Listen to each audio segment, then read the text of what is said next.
Hi viewers, welcome to our channel. Rajinikanth గారి కూలీ cinema రానే వచ్చింది వాళ్ళ ఆడియన్స్ ముందుకు. సో మరి ఈ సినిమాకి సంబంధించి రివ్యూస్ ఎలా ఉన్నాయి అండ్ సినిమాలో ప్లస్లేంటి మైనస్లేంటి, మరి చాలా భారీ కాస్టింగ్ అయితే పెట్టుకోవడం చూసాం. నాగార్జున గారు, శోభిన్, అమీర్ ఖాన్, ఇలా చాలా పెద్ద కాస్టింగే ఉంది. మరి వీటిని ఎంతవరకు లోకేష్ కనకరాజు గారు యూజ్ చేసుకోవడం జరిగింది, మరి సినిమా ఏ విధంగా ఉంది? సో ఎంటైర్‌గా ఒకసారి డిస్కస్ చేద్దాం. ఈ సినిమాకి సంబంధించిన ప్లస్‌లేంటి, మైనస్‌లేంటి, మరి 1000 కోట్ల దిశగా ఇది వెళ్తుందా లేదా అని చెప్పేసి తెలుసుకుందాం. సో మా జర్నలిస్ట్ వేణి శ్రీనివాస్ గారు ఉన్నారు. ఆయన ఇందాకే కూలీ సినిమా చూసి రావడం జరిగింది. మరి ఆయన మాటలో ఆయన రివ్యూ ఈ సినిమాకి సంబంధించిన ప్లస్‌లు, మైనస్‌లు ఏంటో తెలుసుకుందాం. Sir, hi sir. హాయ్. మరి కూలీ సినిమా ఎలా అనిపించింది మీకు?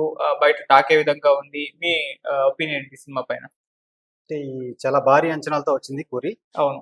అయితే కథగా చెప్పాలంటే ఒక దేవ క్యారెక్టర్ రజనీకాంత్, హ్మ్. అతని ప్రాణ స్నేహితుడు సత్యరాజు గారు చనిపోతారు. హ్మ్. చనిపోయినప్పుడు ఆయన సహజ మరణం అని అందరూ అనుకుంటారు. కాదు, దీని హత్య జరిగింది, దీన్ని చంపేశారని చెప్పి ఇతను కనిపెడతారు దేవ. ఆ తర్వాత అయితే అలాగే సత్యరాజు డాక్టర్కి శృతిహాసన్, అలాగే ఇంకా ఇద్దరు ఉంటారు. వాళ్ళ ముగ్గురు కూతురికి కూడా ప్రమాదం ఉంది అని గ్రహించి ఈ వాళ్ళ ఫ్యామిలీని అంతా కూడా దేవ చాలా కాపాడుతూ ఉంటాడు. ఓకే. అసలు ఎందుకు సత్యరాజ్ని చంపేశారు? ఈ సైమన్ క్యారెక్టర్ నాగార్జున గారు పోషించారు. నాగార్జున గారు సైమన్ క్యారెక్టర్. ఆయన ఒక వైజాగ్ పోర్ట్ లో ఒక మాఫియా లాగా ఒక బిజినెస్ చేస్తూ ఉంటారు. ఆయనకి ఈ లింక్ ఏంటి, హత్య జరిగిన దాన్ని దేవ ఎలా కనిపెట్టాడు, ఇదంతా టోటల్ గా ఫైనల్ గా ఏమైంది అన్నది ఓవరాల్ గా కథ. అయితే ఈ సినిమా చూసుకున్నట్లయితే భారీ అంచనాలతో వచ్చింది. ఫస్ట్ హాఫ్ మొత్తం క్యారెక్టర్లు పరిచయం చేయడం కానీ, రజనీ ఫస్ట్ సాంగ్ కానీ, ఇదంతా అలా బాగానే ఉన్నట్టు అనిపిస్తూ వెళ్ళిపోద్ది. సెకండ్ హాఫ్ వచ్చేటప్పుడు మాత్రం కొంచెం ల్యాగ్ అయినట్టు అనిపిస్తుంది. ఓకే. ఓవరాల్ గా చూసుకున్నట్లయితే కథగా చెప్పుకోవడానికి ఒక కొత్తదనం ఏమి లేదు. భారీ అద్భుతంగానో లేకపోతే కొత్తగా ఉందనో ఒక నావెల్ పాయింట్ అనో అది లేదు. అంటే మిగిలిన అన్ని క్యారెక్టర్స్ ని కొంచెం కొంచెం వాళ్ళకి ట్విస్ట్ అలాగా ఒక స్క్రీన్ ప్లే మ్యాజిక్ అవ్వచ్చు, అలాగా ఎక్కడ బోర్ కొంచెం అది లేకుండా తీసుకెళ్ళిపోయినా కానీ వావ్ అనిపించే ఫ్యాక్టర్ ఎక్కడ లేదనమాట. ఓకే. అది అలాగే ప్లస్ అనిరుద్ధ్ బాగానే చేసాడు, బాగానే మ్యూజిక్ బాగుంది. కాకపోతే అది కూడా అక్కడక్కడ కొంచెం మళ్ళీ తగ్గినట్టు అనిపిస్తుంది. ప్రధానంగా మనం కూలీ అనగానే మనం అందరూ తెలుగు స్టేట్స్ లో తెలుగు అభిమానులు అందరూ నాగార్జున గారి క్యారెక్టర్ అద్భుతంగా ఉంటుంది. ఫస్ట్ నుంచి కూడా భారీ హైప్ అయితే క్రియేట్ అయింది, మనం చూసాం. అయితే థియేటర్కి వెళ్ళిన తర్వాత అంత లేదేమో అనిపించింది. ఓకే. భారీ అంచనాలతో నాగార్జున గారి క్యారెక్టర్ నుంచి అన్ని వరకు ఉంటుంది, చాలా ఉంటుందని ఎక్కువ ఎక్స్పెక్ట్ చేసిన వెళ్ళిన వాళ్ళకి ఒక డిసప్పాయింట్ చేస్తుందని చెప్పచ్చు. అయితే ఆయన క్యారెక్టర్ తగ్గట్టు ఆయన పెర్ఫార్మెన్స్ అద్భుతంగా ఉంది. ఆయన చూపించిన విధానం కానీ, ఆయన సైమన్ క్యారెక్టర్ లో నటించడం బాగుంది. కానీ ఇంకా ఈ మాత్రం దానికి ఆయనకు చేయాలా అని అనిపించింది. కాకపోతే అసలు షాకింగ్ ఏంటంటే మలయాళం యాక్టర్ శోభిన్, అతను క్యారెక్టర్ ఎవరు అంత ఎక్స్పెక్ట్ చేయలేదు. అతని క్యారెక్టర్ తక్కువ ఉంటుందేమో అనుకుంటే అతనే మెయిన్ విలన్ అన్న రేంజ్ లో అతనికి ఒక సాంగ్ గానీ, యాక్టింగ్, ఒక కానిస్టేబుల్, పోలీసు, ఒక చాలా బ్యాక్ డ్రాప్, అతనికి చాలా స్కోప్, అతను అసలు సీన్ తినేసాడు అనమాట. అది ఎవరు షాకింగ్ అంత ఎక్స్పెక్ట్ చేయలేదు. అది అలాగే నాగార్జున గారి క్యారెక్టర్ అయితే అనుకున్నంతగా లేదు. పాత్రకు తగ్గట్టుగా అద్భుతంగా నటించారు. కాకపోతే ఈ మాత్రం దానికి ఆయన చెయ్యాలా అన్నట్టు ఆడియన్స్ కి కానీ, ఫ్యాన్స్ కి కానీ, ఆడియన్స్ కానీ అనిపించిన మాట. అది ఓవరాల్ గా చూసుకున్నట్లయితే కూలీ అంటే భారీగాను వావ్ అనిపించట్లేదు, కానీ అక్కడ బోర్ లేకుండా అలా వెళ్ళిపోతుంది. ఓకే. ఈ సినిమాకి సంబంధించి ఒకసారి ప్లస్లు ఏంటి, మైనస్లు ఏంటి విషయానికి వచ్చేసరికి ఫస్ట్ ప్లస్లు ఈ సినిమాకి ఏంటి? రజనీకాంత్ గారు, అలాగే నాగార్జున, ఇంకోటి శోభిన్ మెయిన్. అతను హైలైట్, అతని కోసం సినిమా తీసారా అన్నట్టు అనిపిస్తూ ఉంటది. ఇవి అసలు ఊహించలేదన్నమాట. ఆయన క్యారెక్టర్ అంతా లెంగ్త్ ఎక్కువగాను, డాన్సులు చేస్తూ, పూజ హెగ్డేతో సాంగ్ డాన్సులు చేయడం అంతా కూడా హైలైట్. అలాగే అనిరుద్ధ్ మ్యూజిక్ కూడా ఓకే. ఓకే. ఇంకేంటి ప్లస్లు? ఇంకా అంటే కథ ఏమీ లేదు, కానీ స్క్రీన్ ప్లే మ్యాజిక్ వల్ల ఇంకా అలాగన్నా ఉంది. లేకపోతే ఫ్లాట్ గా ఉండేది. ఓకే. ఇవి ప్లస్ పాయింట్స్. మైనస్ విషయం అంటే ఎక్కడ మిస్టేక్ జరిగింది? కథే చెప్పొచ్చు. అంటే పాత కథ, కొత్తదనం ఏమి లేదు, పాత కథ. ఇంకొకటి అంటే స్లోగా ఉంది. వావ్ అనిపించే ఫ్యాక్టర్ ఏమీ లేవు కథలో. హై మూమెంట్స్ ఏమీ లేవు. ఒక షాకింగ్ గానీ, ఒక ట్విస్ట్ గానీ, అది కానీ ఏమి లేదు. అయితే ఫస్ట్ హాఫ్ ఎక్కడ బోర్ లేకుండా ఫస్ట్ కథ స్టార్ట్ అవడం కానీ అంతా బోర్ లేకుండా వెళ్ళిపోయింది. సెకండ్ హాఫ్ మరి సాగదీసినట్టుగా అనిపిస్తుంది. Second half. ఓకే.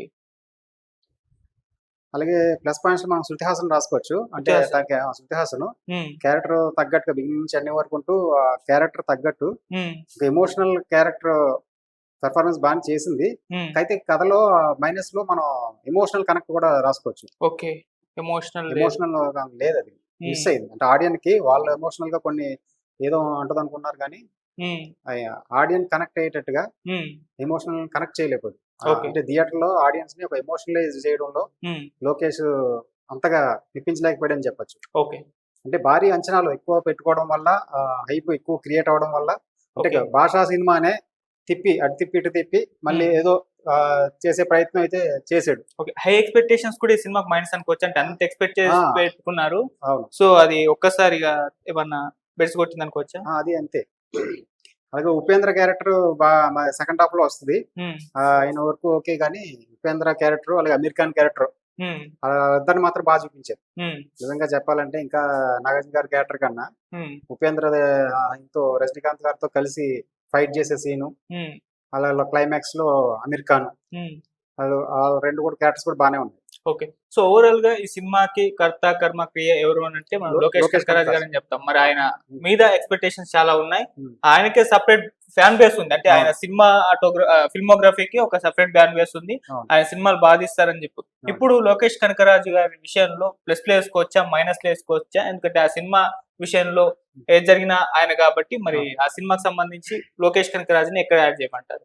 అంటే ప్లస్ లోనే వేయాలి. లేదంటే ఎంత సినిమాకి ఉమ్, ఒక పాత కథ తీసుకుని ఉమ్, దాన్ని ఒక పాన్ ఇండియా రేంజ్ లో మ్యాజిక్ చేసి పాన్ ఇండియాలో ఒక బజ్ క్రియేట్ చేయడం, ఉమ్, అందరిని అటెన్షన్ క్రియేట్ చేసి ఉమ్, ఈ ఫస్ట్ షో అసలు ఎప్పుడెప్పుడు చూస్తామన్నట్టు అందరిలోని క్రియేట్ చేయడం అన్నది మామూలు విషయం కాదు. ఉమ్, ఇప్పుడు ఒక కొత్త కథ ఉండి భారీగా ఉండి దాని బజ్ క్రియేట్ చేయడం అది వేరు. ఉమ్, సినిమా రిలీజ్ అయిపోయిన తర్వాత టాక్ ని బట్టి పాన్ ఇండియా రేంజ్ లో బజ్ క్రియేట్ అవడం వేరు. ఉమ్. అసలు ఏమీ లేకుండా ముందే ఈ సినిమా మనం చూడాలి అన్నది ఆడియన్ లో బజ్ క్రియేట్ చేశారు. ఓకే. ఇప్పుడు ఆడియన్ అంతా ఫిక్స్ అయిపోతున్నారు. ఉమ్, ముందు కొత్త సినిమా ఏదైనా అనౌన్స్ చేస్తే ఈ సినిమాని మనం చూడాలా వద్దా అన్నది ఆ డైరెక్టర్ని బట్టి, ఆ కాంబినేషన్ బట్టి, వాళ్ళ టైటిల్ సీట్ని బట్టి వాళ్ళు ఫిక్స్ అయిపోతున్నారు. ఈ అవును. సినిమా మనం థియేటర్ చూడాలి, ఉమ్, లేదా చూడాలి అవసరం లేదు, లేదా ఓటీటీలో చూద్దాం.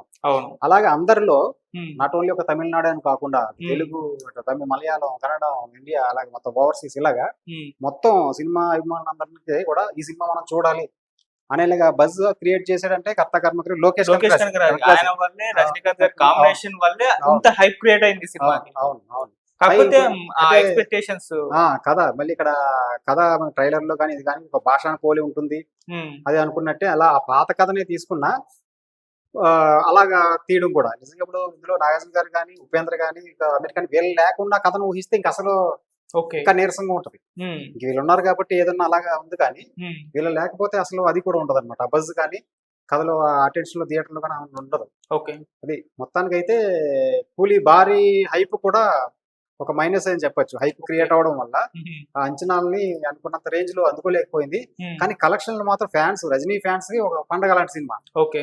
వేరే స్టేట్స్ లో ఎలా ఉన్నా కానీ ఆ ఏజ్ లో ఆయన్ని ఒక అలా చూపించడం రజనీ ఫ్యాన్స్ బాగా ఎంజాయ్ చేస్తారు. అక్కడ తమిళనాడులో రజనీ ఫ్యాన్స్ అందరికి ఈ ఏజ్ లో ఆయన ఇంత బజ్ క్రియేట్ చేయడం, ఇప్పుడు ఫస్ట్ డేనే మామూలుగా ఉండదు కలెక్షన్. అలాగే ఇప్పుడంతా కూడా వీకెండ్ హాలిడేస్, సో కలెక్షన్లు అద్భుతంగా ఉంటాయి. వాళ్ళ కెరీర్ లోనే బెస్ట్ కలెక్షన్ సినిమా అవుతుంది. 1000 కోట్ల మార్క్ రీచ్ అవుతుందా? అదే ఇప్పుడు చూడాలి మనం. ఇప్పుడు ఈ టాక్ అంటే అయితే ఫస్ట్ రేపు కానీ ఎల్లుండి కానీ అన్ని కూడా సండే వరకు కూడా బుకింగ్స్ అన్ని చాలా బాగున్నాయి. 90%, 100% దగ్గర రీచ్ లో బుకింగ్ చాలా సూపర్ గా ఉన్నాయి. సో ఖచ్చితంగా మంచి నెంబర్ వస్తుంది. రజనీకాంత్ గారి కెరీర్ లో బిగ్గెస్ట్ నెంబర్ ఈ సినిమాకి వస్తుంది. అయితే 1000 కోట్లలోకి వెళ్తుందా లేదన్నది అయితే చూడాలి. ఓకే. సో మరి మీరు ఇచ్చే రేటింగ్ ఎంత? 2.5. 2.5. ఓకే. సో ఇది మరి కూలీకి సంబంధించిన ప్లస్లు అండ్ మైనస్లు. సో రజనీకాంత్ గారు ఆల్రెడీ స్టోల్ చేసేసారు మొత్తం స్క్రీన్ ని తన ప్రెజెన్స్ తోటి. ఆ తర్వాత నాగార్జున గారికి కూడా చాలా అద్భుతమైన role, and Shruti Haasan, Shobin, Anirudh BGM అదే కొద్ది అక్కడక్కడ కొద్ది తగ్గినట్టుగా కూడా చెప్తున్నారు. అనిరుద్ బీజిఎం ఎంటైర్ గా మాత్రం ఆయన బీజిఎం తో సినిమాని మరో రేంజ్ కి తీసుకెళ్లాలని కూడా చెప్తున్నారు. ఇక మైనస్ విషయానికి వచ్చేసరికి కాస్త స్టోరీ కొత్త కథ ఏమీ కాదు, ఉన్న కథనే చెప్పే ప్రయత్నం చేశారని చెప్పేసి, అండ్ సినిమాలో హై మూమెంట్స్ అంతగా లేవు అని ఒక మైనస్ పాయింట్ కూడా చెప్పడం జరిగింది.